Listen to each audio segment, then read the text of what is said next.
প্রধান উপদেষ্টা ডক্টর মোহাম্মদ ইউনূসের সঙ্গে বৈঠক করেছে বিএনপি, জামায়াত ইসলামী ও জাতীয় নাগরিক পার্টি।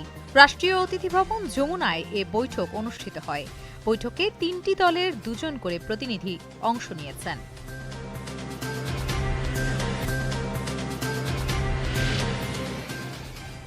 বিচ্ছিন্ন হামলা করে নির্বাচন বানচাল করা যাবে না।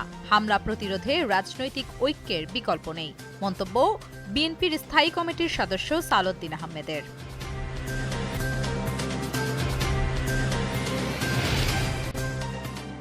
বাংলাদেশকে অস্থিতিশীল করতে কাজ করছে ভারত।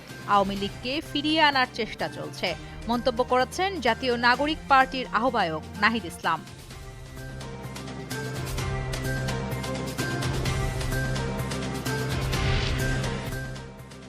ওসমান হাদির ওপর হামলাকারীদের গ্রেফতারে নিষ্ক্রিয়তার অভিযোগ এনে স্বরাষ্ট্র উপদেষ্টার পদত্যাগ দাবি করেছে মঞ্চ ২৪-এর আহ্বায়ক ফাহিম ফারুকী।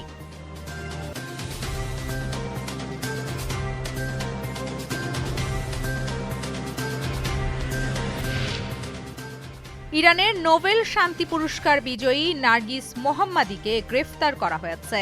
নার্গিসের ভাই মেহেদীর বরাত দিয়ে নার্গিস ফাউন্ডেশন এ তথ্য জানিয়েছে।